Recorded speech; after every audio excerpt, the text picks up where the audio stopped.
नाज़रीन अस्सलाम वालेकुम। ज़ेड न्यूज़ के ख़बरनामे में आपका इस्तकबाल है। मैं सलमान ख़ान। आगे बढ़ने से पहले सुर्खियों पर नज़र डालते हैं। राज्यसभा में जुमेरात के रोज़ नए अरकान ने लिया हलफ, जिसमें कांग्रेस के रहनुमा अभिषेक मनु सिंघवी और वेम नरेंद्र रेड्डी भी है शामिल। सदर मजलिस बैरिस्टर अवैसी ने पार्लियामेंट में मुजव्वज़ा डिलिमिटेशन बिल की सख्त की मुखालिफत। तेलंगाना की अलहदगी को हिंदुस्तान पाकिस्तान की तकसीम से मिलाना और तेजस्वी सूर्या के इस बयान पर बीजेपी के अरकान की खामोशी अफसोसनाक, वज़ीर पूनम प्रभाकर की सख्त तनकीद। तेजस्वी सूर्या के बयान की KTR ने की सख्त मजम्मत, गैर मशरूत मुआफ़ी का मुतालबा। तेलंगाना में बढ़ती हुई शदीद गर्मी के पेश नज़र हुकूमत ने अप्रैल ता जून 2026 के लिए हाई अलर्ट किया जारी। वरमगड्डा फ्लाईओवर का कल 17 अप्रैल को सुबह 10 बजे वज़ीर आला रेवंत रेड्डी करेंगे इफ्तिताह। हैदराबाद के चार मीनार इलाके में गैर कानूनी मामूल की वसूली के खिलाफ पुलिस ने आखिरी वार्निंग की जारी, DCP ने किया खबरदार।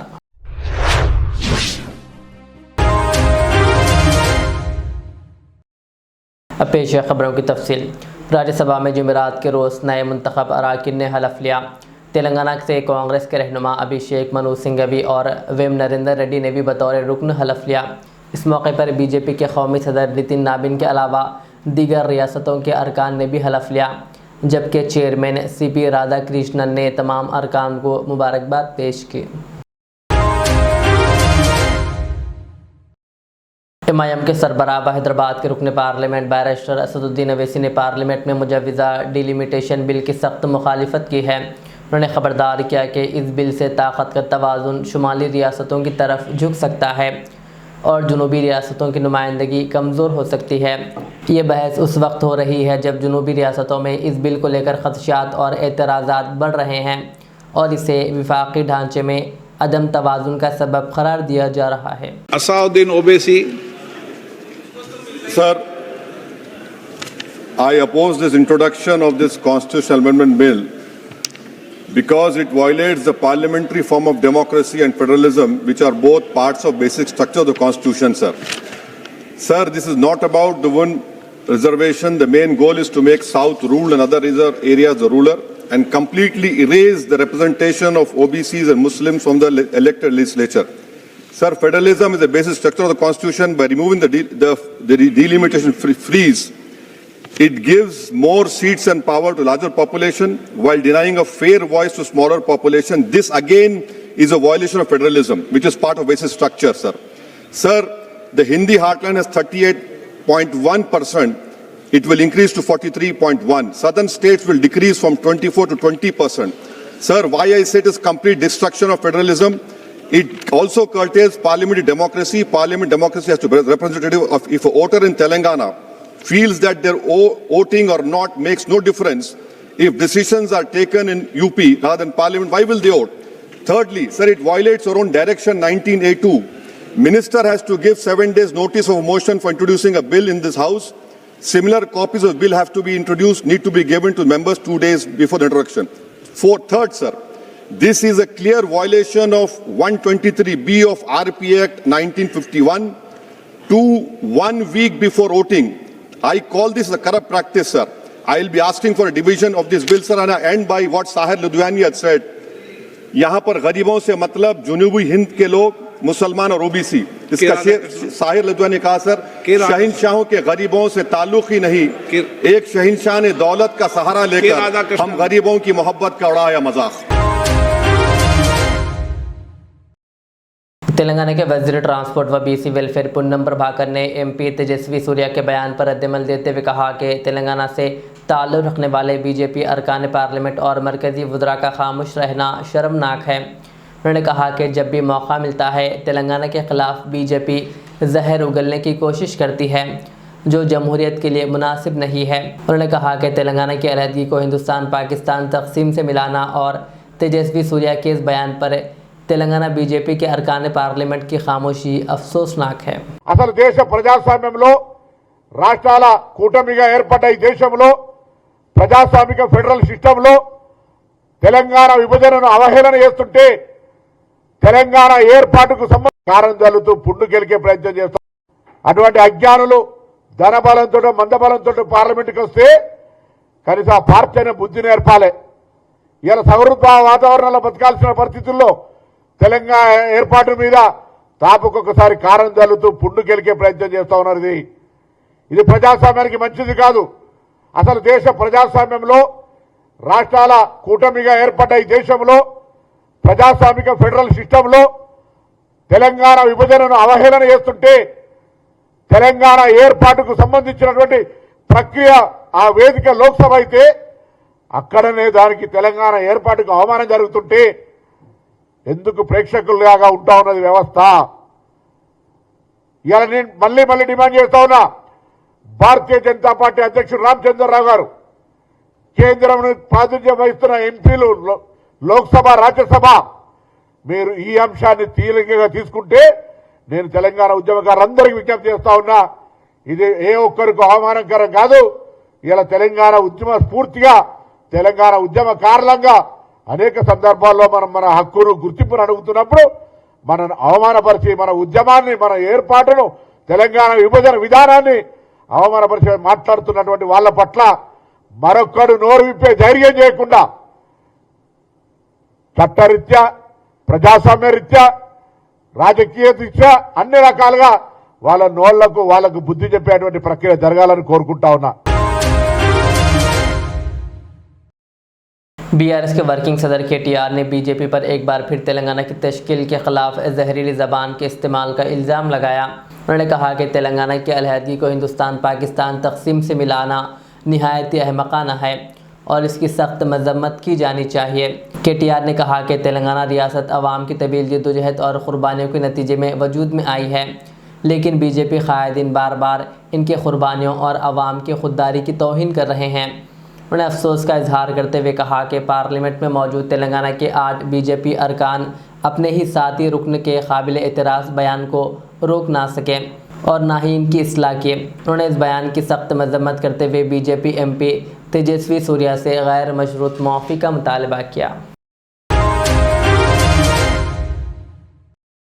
तेलंगाना में बढ़ती हुई शदीद गर्मी के पेश नज़र अप्रैल तक जून 2026 के लिए हाई अलर्ट जारी करते हुए हुकूमत ने सख्त हिदायत नाफिज कर दी है। महकमा मौसमियात के मुताबिक दर्जा हरारत 41 से 44 डिग्री तक पहुँचने का इम्कान है, जिसके बाद तमाम अजला के डिज़ास्टर मैनेजमेंट हुकाम को फौरी इक़दाम करने की हिदायत दी गई है। ख़ास तौर पर मुअम्मर अफराद, बच्चे, हामिला ख़वातीन और मजदूर तबके को ज़्यादा ख़तरा लाहक बताया गया। हुकूमत ने कूलिंग सेंटर्स कायम करने, अवामी मुकामात पर पीने के पानी का इंतज़ाम करने, दोपहर 12 से 3 बजे तक काम के औक़ात में तब्दीली और स्कूलों के औक़ात कम करने जैसी हिदायत जारी की है। अवाम को मशवरा दिया गया है कि ज़्यादा पानी पिए, धूप से बचें और हल्के कपड़े पहने, जबकि मुताल्लिक़ा महकमे सूरत हाल पर मुसलसिल नज़र रखेंगे। शहर के वरमगड्ढा फ्लाईओवर का कल 17 अप्रैल को सुबह 10 बजे इफ्तिताह अमल में आएगा। इसकी इफ्तिताही तकरीब में रियासत के वज़ीर आला रेवंत रेड्डी बतौर मेहमान ख़ुसूसी शिरकत करेंगे, जबकि मजलिस के सरबराह व हैदराबाद के रुकन पार्लियामेंट असदुद्दीन अवैसी भी इस मौके पर मौजूद रहेंगे। इस पुल की तामीर से न सिर्फ ट्रैफिक की रवानी में बेहतरी आएगी बल्कि सफ़र भी महफूज और तेज़ हो जाएगा। इस प्रोजेक्ट पर तकरीबन 71 करोड़ रुपये खर्च किए गए। इस पुल के ज़रिए शास्त्रीपुरम से मैलारदेवपल्ली तक सड़क राब्ता मज़ीद बेहतर हो जाएगा और फलकनुमा आरटीसी डिपो तक भी आमद रफ्त आसान हो जाएगी। शहरियों ने इस प्रोजेक्ट की तकमील पर खुशी का इजहार किया और उम्मीद ज़ाहिर की है कि इससे रोज़मर्रा के ट्रैफिक मुश्किलात में वाज़ेह कमी आएगी।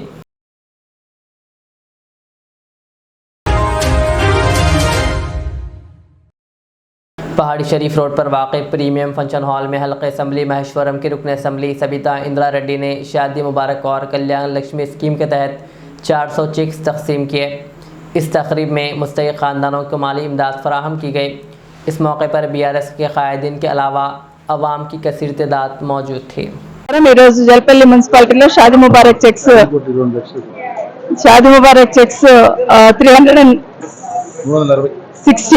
360 చెక్కులు ఇవ్వడం జరిగింది। ఈ రోజు ఇక్కడికి వచ్చిన వాళ్ళందరూ ఒకటి అడుగుతా ఉన్నారు, ఎన్నికల కన్నా ముందు కాంగ్రెస్ పార్టీ చెక్కుతో పాటు తులం బంగారం ఇస్తామని చెప్పారు. కేసీఆర్ ₹1,00,000 ఇస్తున్నాడు, మేము వస్తే తులం బంగారం ఇస్తామన్నారు. ఏది అని అడుగుతా ఉన్నారు. ఈ ప్రభుత్వానికి మేము కూడా అదే అడుగుతా ఉన్నాం. ఎన్నికల కన్నా ముందు తులం బంగారం ఇస్తామని మోసం చేసి ఆడబిడ్డలతో ఓట్లు వేయించుకొని ఈ రోజు కేసీఆర్ ఇచ్చిన ₹1,00,000 చెక్కి ఇస్తూ ఉన్నారు. తులం బంగారం కూడా ఇవ్వాలని ప్రతి ఒక్క సోదరుడికి సోదరుమని చెప్తా ఉన్నాను. ఈ రోజు చెక్కు తీసుకున్న ప్రతి ఆడబిడ్డ మీకు రేవంత్ రెడ్డి తులం బంగారం బాకీ. కాంగ్రెస్ పార్టీలు ఇంటి దగ్గరకు వచ్చినప్పుడు ఖచ్చితంగా అడగండి. అదే కాకుండా ప్రతి ఆడబిడ్డకు 2,500 ఇస్తాను. ఎక్కడ పోయింది 2,000? 100 రోజులు పెట్టారు. 100 రోజులలో 2,500 ఇస్తాను. ఆడబిడ్డకు స్కూటీ ఇస్తాను. ఒకటి కాదు, ఎన్ని చెప్పాలి అబద్ధాలని చెప్పావు. కానీ ఈరోజు రేవంత్ రెడ్డి గారికి ఒకటే నేను డిమాండ్ చేస్తా ఉన్నాను. ఫీజు రియంబర్స్మెంట్ అని పేద బిడ్డలు చదువుకుంటున్నారు. 13 లక్షల మంది బిడ్డలు ఫీజు రియంబర్స్మెంట్ కోసం ఎదురు చూస్తా ఉన్నారు. కేసీఆర్ గారు ఉన్నప్పుడు ప్రతి సంవత్సరం ప్రతి నెల ఫీజు రియంబర్స్మెంట్ రిలీజ్ చేసేవాడు. కానీ 2 సంవత్సరాల్లో ఫీజు రియంబర్స్మెంట్ రిలీజ్ చేయకపోవడం వల్ల దాదాపు 12,00,000 కోట్లకు సంబంధించిన 12,000 కోట్లకు సంబంధించిన అమౌంట్ ఈరోజు పెండింగ్ ఉంది. మొన్న కోర్టు ఇచ్చిన తీర్పు ప్రకారం ప్రతి కాలేజీల్లో మేనేజ్మెంట్ వాళ్ళు స్టూడెంట్స్ దగ్గర పైసలు కట్టమంటున్నారు. ప్రభుత్వం బాధ్యత గల ప్రభుత్వం అయి ఉంటే, ఎందుకంటే ఫీజు రియంబర్స్మెంట్ రాజశేఖర రెడ్డి గారు ఇచ్చింది, కేసీఆర్ గారు కంటిన్యూ చేశారు. కంటిన్యూ చేస్తే ఇబ్బంది లేకుండా చూసుకున్నారు. కానీ ఈరోజు రేవంత్ రెడ్డి గారు ఏం ఆలోచిస్తున్నారంటే కేసీఆర్ నిశానతో పాటు రాజశేఖర రెడ్డి నిశాన కూడా జరపాలని. हैदराबाद के चार मीनार इलाके में गैर कानूनी मामूल की वसूली के खिलाफ पुलिस ने आखिरी वार्निंग जारी कर दी है। डीसीपी किरण खरे IPS ने खबरदार किया कि इस अमल में मुलविस अफराद के खिलाफ सख्त कानूनी कार्रवाई की जाएगी, जिसमें मुकदमात दर्ज करना, गिरफ्तारियाँ और रोडी शीट खोलना शामिल है। पुलिस हुकाम ने दुकानदारों और ठेला बंडियाँ लगाने वालों को हिदायत दी है कि वो क़वानीन की पाबंदी करें और किसी भी गैर कानूनी सरगर्मी से दूर रहें, वरना सख्त कानूनी कार्रवाई का सामना करना पड़ेगा। इस मौके पर ACP चंद्रशेखर और SHO राम बाबू व दीगर पुलिस अफसरान भी मौजूद थे। चार मीनार अपना सिर्फ ओल्ड सिटी की शान नहीं है, ये अपना पूरा हैदराबाद की शान है। जब भी कोई फॉरेनर या कोई भी तेलंगाना से बाहर का आदमी यहाँ पे आता है तो पहली चीज़ वो सोचता है कि चार मीनार में 4 मीनार देखे। अब आने के बाद वो क्या देखता है? ये ब्यूटीफुल चार मीनार देखता है या आप लोगों को देखना पड़ता है? चीज़ ये है कि यहाँ पे कितने हजारों लोग हैं जिनका अपनाने का घर यहाँ पे चल रहा है। पहला एक अच्छा मार्केट है, कपड़ा मार्केट है, गोल्ड का मार्केट है, और साथ में चूड़ी बाजार है, अपना लाड़ बाजार है, और साथ में कई सारे शॉप्स यहाँ पे हैं। छोटे छोटे जो रहते हैं ऑर्नामेंट से लेके बड़े बड़े चीज़ों तक यहाँ पे 1 रुपए से चीज़ से लेके लाख रुपए तक यहाँ पे चीज़ें मिलती है। इन चीज़ों से एक अच्छा चल रहा है। इसमें कितने सारे लोगों का नहीं का अपना घर जो है चल रहा है, पूरी फैमिली यहाँ पे चल रही है। लेकिन ऐसे जब कोई अच्छे से पीसफुली जो अपने लोग हैं, जो अपने कुछ व्यापारी है, कुछ अपने दुकानदार है, जो कुछ शॉप वाले ठेले वाले लोग हैं, वो अच्छे से काम कर रहे हैं, तो उसको धमकाने का काम, उनको डराने का काम, या कोई यहाँ पे राउडिज्म करने का काम, या कोई यहाँ पे गैंग बना के ये अपना एरिया है ये बताने का काम यहाँ पे किया जा रहा है। कुछ सालों से ये प्रैक्टिस यहाँ पे चलती आ रही है। इसके आगे इसमें पुलिस की तरफ से 0 टॉलरेंस रहेगा। यहाँ पे जो भी एक आदमी यहाँ पे बैठा है, ये सारे लोग हमारी जो इंफॉर्मेशन है उस हिसाब से एक्सटॉर्शन एक्टिविटीज में पार्टिसिपेट कर रहे हैं। इसलिए आज यहाँ पे इन लोगों को बिठा के रखा है। यही लोग आपके सामने खड़ा होके आपको कॉल करके धमका रहे हैं। तो मैं आप लोगों को बताना चाहता हूँ इनकी औकात क्या है। इसलिए आज हमने यहाँ पे इनको बिठाया। आपको किसी को भी डरने की जरूरत नहीं है। यदि किसी भी तरह का कोई भी आपको कोई डरा रहा है, कोई धमका रहा है, यहाँ पे कोई भी शॉप वाला बंदा हो, चाहे वो बाहर से हो, अपने हैदराबाद का हो, ओल्ड सिटी का हो, चार मीनार का हो, या कोई बिहार यूपी से आया हो, आप बिल्कुल जो भी गवर्नमेंट के रूल्स हैं, जो भी सुप्रीम कोर्ट हाईकोर्ट के ऑर्डर्स हैं, उस हिसाब से आप यहाँ पे काम कर सकते हैं। ये जो यहाँ पे जो अपना रास्ता है, जो अपना फुटपाथ है, अपना जो चार मीनार एरिया है, ये गवर्नमेंट प्रॉपर्टी है। इस गवर्नमेंट प्रॉपर्टी पे किसको दुकान लगाना चाहिए, किसको नहीं लगाना चाहिए, उसके लिए जेएमसी की तरफ से हो या कोर्ट की तरफ से हो या डिफरेंट जो प्रोसीजर है वो फॉलो करके आपको कुछ कार्ड्स भी दिए गए, और साथ में 10 साल से 5 साल से यहाँ पे लोग भी काम कर रहे हैं। तो बिना डरे, बिना इसमें काम करने की कोई बात नहीं है। अभी आप लोगों को पता है कि इसके पहले भी एक हमने केस रजिस्टर किया और उसमें भी अच्छा 1 हफ्ता यहाँ पे जेल में जाके आए। तो मैं आप सब लोगों को बोल रहा हूँ इसके आगे किसी भी तरह का कोई कंप्लेंट नहीं आना चाहिए। यदि कंप्लेंट पुलिस के पास आता है तो फिर आप पे स्ट्रॉन्ग एक्शन लिया जाएगा। इसमें से कितने लोगों पर राउडी शीट ओपन है? हाथ खड़े करो। और बाकी लोगों पे नहीं है? ठीक है, नाम क्या है तुम्हारा? बताओ, नाम बताओ। गंदा नसीर। और कौन दूसरा जो जेल में गया था?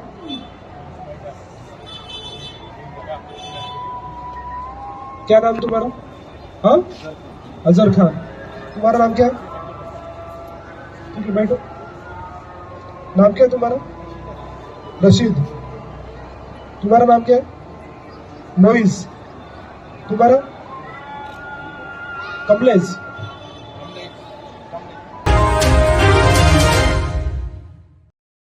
ज़हीराबाद में जामिया हनफिया लिल बनात के ज़रिए एहतमाम सालाना जलसा तकमील हिफ्ज़ कुरान और ख़त्म बुखारी शरीफ 19 अप्रैल बरोज़ इतवार सुबह 9 बजे से ज़ोहर तक जे गार्डन फंक्शन हॉल में मुनक़िद होगा। इस मौके पर तालिबात को असनाद भी तकसीम की जाएंगे। जलसे की सदारत मौलाना मुफ्ती खलीलुर रहमान क़ासमी करेंगे, जबकि मौलाना मुफ्ती अहमदुल्लाह निसार क़ासमी मेहमान ख़ुसूसी होंगे। नाज़िम जामिया मौलाना अब्दुल मुजीब क़ासमी ने आवाम से शिरकत की अपील की है। ख़वातीन के लिए पर्दे का ख़ास इंतज़ाम रखा गया। रब्बिल आलमीन अस्सलातु वस्सलामु अला सय्यिदिल अंबिया वल मुरसलीन व अला आलिहि व अस्हाबिहि अजमाइन। तमाम शहरियान ज़हीराबाद को ये जानकर खुशी हासिल होगी कि जामिया हनफिया लिल बनात ज़हीराबाद का 14वां सालाना जलसा बमक़ाम जे गार्डन फंक्शन हॉल बरोज़ इतवार 19 अप्रैल को 10:01 बजे होने जा रहा है, जिसमें तकमील बुखारी शरीफ और तकमील हिफ्ज़ कुरान के तकरीब होने वाली है और जिसमें 16 बच्चियाँ आलिमा बनी हैं, उनको सनद दी जाएगी और 6 बच्चियाँ हाफिज़ा बनी हैं।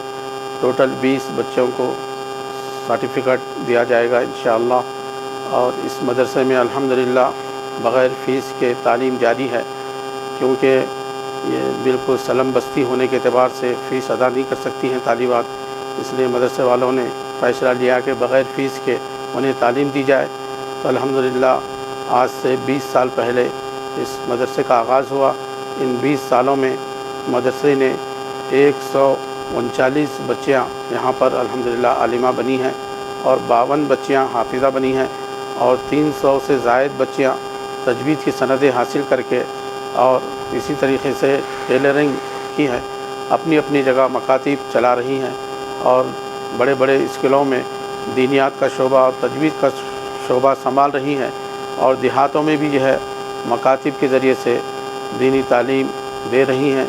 अल्लाह ताला से दुआ फरमाई कि अल्लाह ताला इन तमाम तालिबात को के इल्म को कबूल फरमाए और उन्हें खिदमात का मौका दे, इखलास के साथ दीनी तालीम में जमे रहने की तौफ़ीक़ अता फ़रमाए। और आप हज़रात से गुजारिश की जाती है कि बरोज़ इतवार 19 अप्रैल को जे फंक्शन हॉल में तशरीफ़ लाएँ और आकर सवाब दारैन हासिल करें। मैं तमाम से उम्मीद भी करता हूँ, तमाम अपने अपने ख़वातीन को भी जो है, क्योंकि असल ख़वातीन ही का जलसा है, अपने अपने ख़वातीन के साथ जे फंक्शन हॉल बरोज़ इतवार 19 अप्रैल को 10:01 बजे होगा, तशरीफ़ लाएँ। रहमानिर्रहीम व बिही नस्ताईन। अभी जो आपके सामने ऐलान हुआ, सिर्फ़ जे फंक्शन हॉल में इतवार को 19 अप्रैल इतवार को सिर्फ़ शिरकत ही की दावत नहीं दी जाती है, उलमा और बुज़ुर्गों से मुसाफ़े और उनसे इस्तिफ़ादा की दावत नहीं दी जा रही, बल्कि ऐसे मौके पर बुखारी जब कि ख़त्म होती है और कलाम पाक की जब तकमील होती है तो दुआएं कबूल होती हैं। इस नज़रिए से भी ज़रूर तशरीफ़ लाने की कोशिश फरमाएँ। वाहमदुलिल्लाह। अस्सलामु अलैकुम वरहमतुल्लाहि वबरकातुहू। मुहतरम नाज़रीन, आप हज़रात को ये इत्तला देते हुए बेहद खुशी हो रही है कि ख़वातीन इस्लाम की आला दीनी तालीम व तरबियत का मरकज़ जामिया हनफिया लिल बनात जो आज से 19-20 साल पहले कायम हुआ, अल्हम्दुलिल्लाह जामिया हज़ा ने गुज़िश्ता 20 सालों में 140 के क़रीब आलिमा बच्चियाँ और फ़ाज़िला बच्चियों को यहाँ से दिया है और 50 के क़रीब हाफिज़ा बच्चियों को यहाँ से हिफ्ज़ कुरान की तकमील अमल में लाया है। अब इंशाअल्लाह 2025 से 26 के तालीमी साल के अंदर जामिया हज़ा में बेहतरीन तालीम व तरबियत का नज़म रहा और उसके नतीजे में 14 बच्चियाँ आलिमा बनकर फ़ाज़िला बनकर निकल रही हैं और 6 बच्चियाँ हाफिज़ा बनकर तकमील हिफ्ज़ कुरान मजीद कर रही हैं। उन्हीं की तहनीत और उन्हीं की तबरीक के अंदर एज़ाज़ में उनकी खिमार बंदी और उनको सर्टिफिकेट दिया जा रहा है। 19 अप्रैल बरोज़ इतवार सुबह 10 बजे से जे गार्डन फंक्शन हॉल के अंदर, जिसमें हमारे मुल्क के मायानाज़ उलमाए कराम खुसूसन हज़रत मौलाना मुफ्ती खलीलुर रहमान साहब कासमी नांदेड़ अमीर शरीयत मरहटवाड़ा तशरीफ़ ला रहे हैं और ऐसे ही शहर हैदराबाद के मुमताज़ आलिम दीन हज़रत मौलाना मुफ्ती अहमदुल्लाह निसार साहब कासमी दामद बरकातुहुम मेहमान खुसूसी के तौर पर तशरीफ़ ला रहे हैं। इनके अलावा मकामी उलमाए कराम के भी बयानात होंगे। तकमील हिफ्ज़ कुरान, तकमील बुखारी, ये दुआ की कबूलियत का मौका होता है। इस मौके पर हम तमाम शहरियान ज़हराबाद आतराफ़ व अकनाफ़ के मर्द व ख़वातीन से गुजारिश करते हैं कि ज़रूर अपना कीमती वक्त निकाल कर इस इजलास में शरीक हों ताकि आपको इस इजलास से भरपूर फ़ायदा हासिल हो सके। हैदराबाद में एंटी करप्शन ब्यूरो ACB की जानिब से मी सेवा मराकज़ पर अचानक छापे मारे गए। कल शाम अंबरपेट पुलिस स्टेशन के सामने वाक़ई एक मी सेवा सेंटर पर ACB हुक्काम ने कार्रवाई करते हुए जांच शुरू की। हुक्काम के मुताबिक ये कार्रवाइयाँ आला अफसरान की हिदायत पर रियासत भर में जारी मुआयनों का हिस्सा है। ACB के DSP श्रीनिवास रेड्डी ने बताया कि मी सेवा में मोबाइल फ़ोन्स, कंप्यूटर्स और सारिफिन की दरख्वास्तों का जायज़ा लिया जा रहा है। किसी भी बेज़ाब्तगी की सूरत में आला हुक्काम को रिपोर्ट पेश की जाएगी। इस दौरान सेंटर के मालिक जयंती से भी ACB हुक्काम पूछताछ कर रहे हैं। ACB अफसरान को चाहिए कि इसी तरह के छापे दीगर मी सेवा सेंटर्स पर भी जारी रखें। श्रीनिवास रेड्डी, నేను ACB DSP Hyderabad city range. మాకు రాష్ట్ర వ్యాప్తంగా మీ సేవా సర్వీసెస్ మీద కంప్లైంట్ రావడం వల్ల మా డీజీ గారి ఆదేశాలపై స్టేట్ మొత్తం కూడా మీ సేవా సెంటర్స్ మీద దాడి జరుగుతుంది. సర్ప్రైజ్ చెక్స్ చేస్తున్నాము. ఆ సందర్భంగా ఈరోజు నేను ఇక్కడ అంబర్పేట్ పోలీస్ స్టేషన్కి ఆపోజిట్గా ఉన్న మీ సేవా సెంటర్కు రావడం జరిగింది. ఇక్కడ అన్నీ కూడా చెక్ చేస్తున్నాము. వాళ్ళ కంప్యూటర్ లోపల ఉన్నాయి అవన్నీ కూడా చెక్ చేస్తున్నాం. వాళ్ళ మొబైల్స్ కూడా తీసుకొని వెరిఫై చేస్తున్నాము. వచ్చిన ఇవాళ ఏవైతే వచ్చినాయో ట్రాన్సాక్షన్స్ ఆ పిటిషనర్స్ తీసుకొని ఆ పిటిషనర్స్ కూడా ఫోన్ చేసి వాళ్ళ దగ్గర నుంచి ఏమన్నా ఎక్స్ట్రా డబ్బులు తీసుకుంటున్నారా, గవర్నమెంట్ పెట్టిన నిబంధనల ప్రకారం కాకుండా ఎక్స్ట్రా డబ్బులు ఏమైనా తీసుకుంటున్నారా అని కూడా వెరిఫై చేస్తున్నాము. ఈ వెరిఫికేషన్ అంతా కంప్లీట్ అయిపోయిన తర్వాత వీళ్ళ యొక్క ఇర్రెగ్యులారిటీస్ ఏమైతే ఉన్నాయో అవకతవకలన్నీ కూడా రిపోర్ట్ తయారు చేసి పంపిస్తాం. సార్ ఇప్పటివరకు ఏం గుర్తించారు? గుర్తించినవన్నీ కూడా ఒక రిపోర్ట్ రాసి పంపిస్తాం. అంటే వీళ్ళు కస్టమర్స్ దగ్గర ఎక్కువ డబ్బులు తీసుకుంటున్నారా, ఏమైనా సర్టిఫికేట్స్ దేనికోసం? అవన్నీ చెప్పాము. అది మేము గవర్నమెంట్కి రిపోర్ట్ రాస్తాం తప్ప పబ్లిక్కి చెప్పడానికి ఉండదు. అంటే మీరు చేసే రైడ్లో ఎలాంటి గుర్తించారండి? అంటే మొత్తం అన్నీ ఇప్పుడైతే కంప్యూటర్స్, వాళ్ళ కంప్యూటర్స్ అన్నీ ఓపెన్ చేసి చూస్తున్నాము. వాళ్ళ మొబైల్స్ కూడా ఓపెన్ చేసి చూసినాము.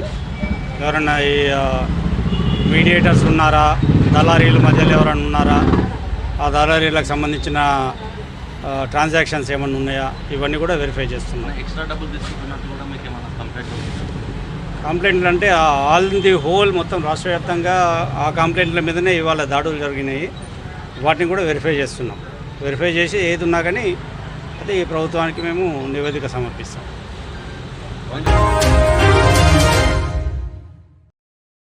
ज़िले संगारेड्डी के जहीराबाद में शाहीन जूनियर कॉलेज के तलबा ने शानदार कामयाबी का मुजाहरा करते हुए रियासती सतह पर फर्स्ट रैंक हासिल किया।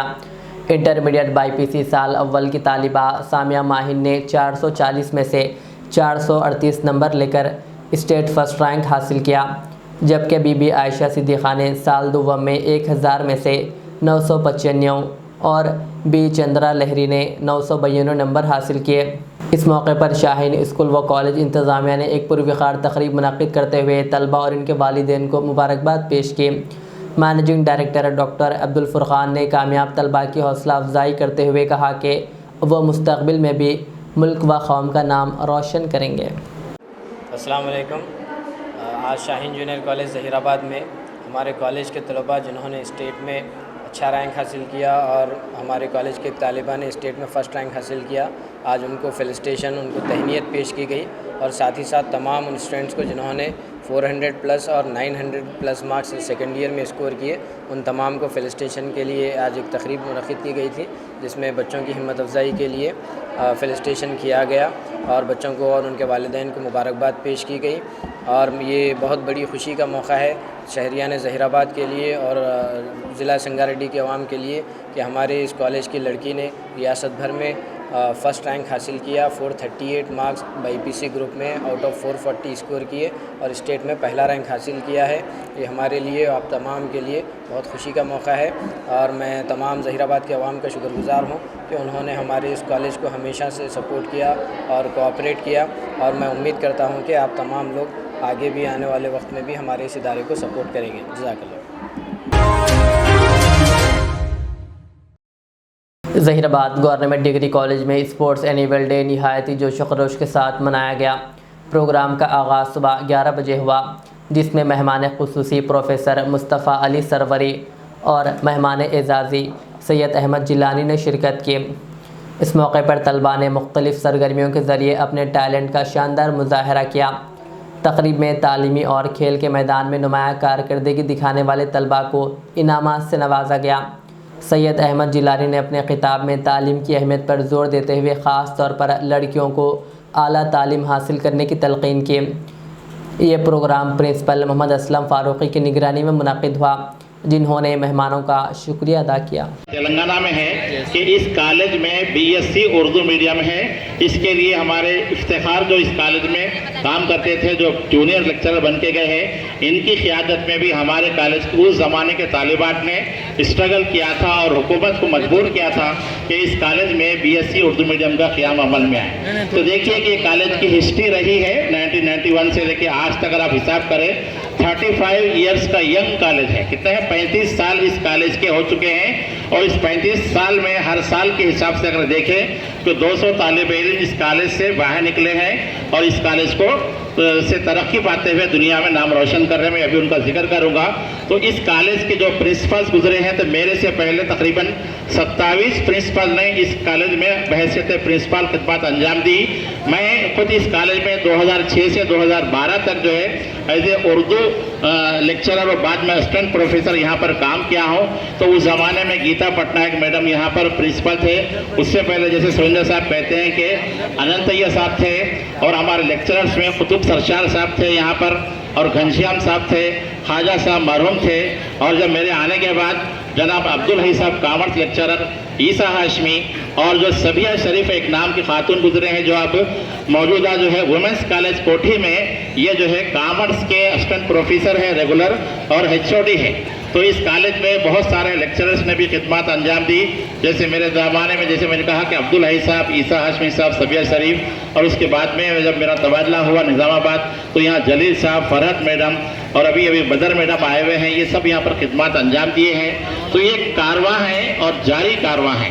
तो देखिए जैसे कहा गया है कि इस कॉलेज में तालीम हासिल करने वाले जितने तालिब इल्म हैं 3 साल यहाँ तालीम हासिल करते हैं, अपनी शख्सियत बनाते हैं और बाद में जब दुनिया में अमली मैदान में जब निकलते हैं तो अपना नाम रोशन करते हैं। तो मैं हमारे कॉलेज की अलुमनी की भी मिसाल पेश करना चाहता हूँ। हर साल तो 200 तालिब इल्म यहाँ से निकलते हैं, लेकिन कुछ तालिब इल्म अपने कॉलेज को याद रखते हैं। आजम साहब का मैं ख़ास तौर से शुक्रिया अदा करता हूँ कि मैं यहाँ जब आया तो पता चला कि गुज़िश्ता NAC में अलुमनी एसोसिएशन के बैसित प्रेसिडेंट और जितने अरकान हैं उन्होंने बहुत अच्छा किरदार अदा किया। NAC में एक कैटेगरी होती है कि अलुमनी की क्या किरदार रहा। अलुमनी का मतलब है साबिक़ा तालिब इल्मों ने इस कॉलेज की तरक्की के लिए क्या किरदार अदा किया। तो आजम साहब की खिदमत में जैसे अलुमनी ने काम किया और आप देखते हैं कि मेरे शागिर्द मोहम्मद महबूब भाई 2006 में जब यहाँ पर आया था तो BA फाइनल में मेरे पास ये जो पढ़ने आते थे। तो आज देखिए 2006 से लेकर 2026 20 साल का अरसा गुजरा। 20 साल से ये लगातार मेरे साथ टच में है। तो मैं अक्सर हमारे तालिब इल्मों को कहता हूँ कि जब आप किसी इतर की दुकान पर जाते हैं तो आपकी जो है शख्सियत में खुशबू आती है अगर आप किसी फैन के नीचे ठहरते हैं तो आपको फैन की हवा आती है, ऐसे ही किसी उस्ताद के साथ जब आपका ताल्लुक जुड़ जाए तो उस्ताद की शख्सियत जो है तालिब इल्म को निखारती है। मुझे फ़ख्र है कि मेरी ज़िंदगी में मैंने डॉक्टर मोहम्मद महबूब को तालीम दी है। यह BA से तरक्की करते हुए MA करे, MPhil करे, मेरी निगरानी में उन्होंने आंध्र प्रदेश उर्दू अकेडमी की अदबी खिदमत पर उन्होंने PhD की है और उन्होंने जो है हाल ही में टेमरिस में जो है जॉब हासिल की है। और ये खास बात है कि मेरा भी लिखना पढ़ना है और मैं अब तक 12 किताबें मेरी शाये हो चुकी हैं, अमेज़ान पर भी दस्तियाब हैं। इसके अलावा मैं भी मज़ामी लिखता हूँ, तो मैं उनको जो है कहता रहा कि आप भी लिखते रहिए। तो वो जो है मेरे खास बात ये है कि मेरे से ज़्यादा मज़ामिन डॉक्टर मोहम्मद महबूब के शाये हो चुके हैं। और एक खास बात ये है कि उस्ताद जैसे शागिर्दों को आगे बढ़ाते हैं तो ये ज़हीराबाद में तेलंगाना उर्दू अकेडमी का कारनामा या हयात अवार्ड लेने वाले वाहिद शख्स हैं जो उस्ताद के सामने शागिर्द को कारनामा हयात अवार्ड 50,000 की शक्ल में मिला। मुझे फ़ख्र है कि मैंने ज़िंदगी में डॉक्टर मोहम्मद महबूब को पढ़ाया। और आयशा बेगम के बारे में जैसे कहा जाता है कि जब सियासत ऑफिस में JL की कोचिंग हो रही थी तो ये बहुत अच्छे जवाब दे रहे थे। मैं उनको कहा कि मुझे उम्मीद है कि आप JL सेलेक्ट होंगे, तो ये ऐसे ही हुआ। तो ये भी जो है दीनी मदरसे से पढ़ते हुए डिग्री कॉलेज यहाँ पर डिग्री किए और JL का इम्तिहान उन्होंने कामयाब किया और डिग्री लेक्चरर बने। और बहुत अनकरीब है कि जैसे मैं उर्दू पढ़ते, मेरी तालीम पहली जमात से लेकर PhD तक उर्दू मीडियम में हुई और मैं उर्दू मीडियम में पढ़ते हुए एक डिग्री कॉलेज का प्रिंसिपल बना हूँ। मेरी जो है ये जो शबाहत है, ये मैं दीनी मदरसे का भी तालिब इल्म हूँ। निज़ामाबाद में हाफिज़ इरफान साहब पढ़ाए, मुझे हैदराबाद में मौलाना जमालुर रहमान साहब पढ़ाए। तो मेरे वालिद साहब मशवरा दिए थे, अल्लाह उनकी कब्र को जन्नत से भर दे, कि उन्होंने कहा था कि दीनी तालीम के साथ दुनियावी तालीम हासिल करना चाहिए। मैं डिग्री के बाद BEd ज़हीराबाद में एराई वलाइफ रोड सेफ्टी बेदारी प्रोग्राम के तहत हेलमेट पर मुश्तमिल एक बाइक रैली निकाली गई, जिसका मकसद अवाम में ट्रैफिक कवानीन और महफूज सफ़र की अहमियत को उजागर करना था। तमाम अफराद ने हेलमेट पहनकर मुस्बित पैगाम दिया। ये प्रोग्राम ज़हीराबाद टाउन SI के विनय कुमार की निगरानी में मुनक़िद हुआ, जिन्होंने आवाम से अपील की है कि ट्रैफिक कवानीन पर अमल करें, हेलमेट का लाजमी इस्तेमाल करें और सड़क हादसा से बचाव के लिए ज़िम्मेदारी का मुजाहरा करें।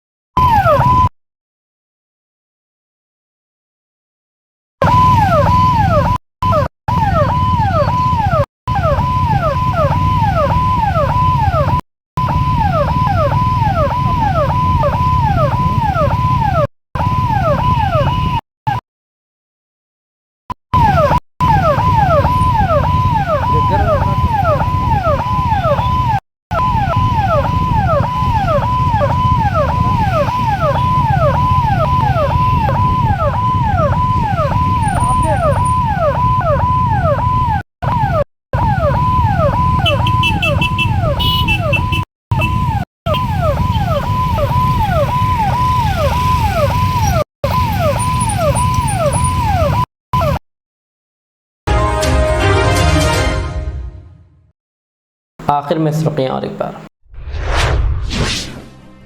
राज्यसभा में जुमेरात के रोज़ नए अरकान ने लिया हलफ, जिसमें कांग्रेस के रहनुमा अभिषेक मनु सिंघवी और वेम नरेंद्र रेड्डी भी है शामिल।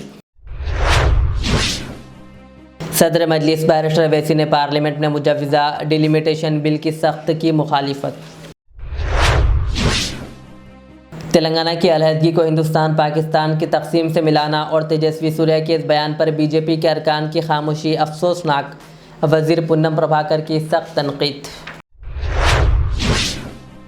तेजस्वी सूर्या के बयान की KTR ने की सख्त मजम्मत, गैर मशरूत मुआफ़ी का मुतालबा। तेलंगाना में बढ़ती हुई शदीद गर्मी के पेश नज़र हुकूमत ने अप्रैल ता जून 2026 के लिए हाई अलर्ट किया जारी। वरमगड्डा फ्लाईओवर का कल 17 अप्रैल को सुबह 10 बजे वज़ीर आला रेवंत रेड्डी करेंगे इफ्तिताह। हैदराबाद के चार मीनार इलाके में गैर कानूनी मामूल की वसूली के ख़िलाफ़ पुलिस ने आखिरी वार्निंग की जारी, DCP ने किया खबरदार।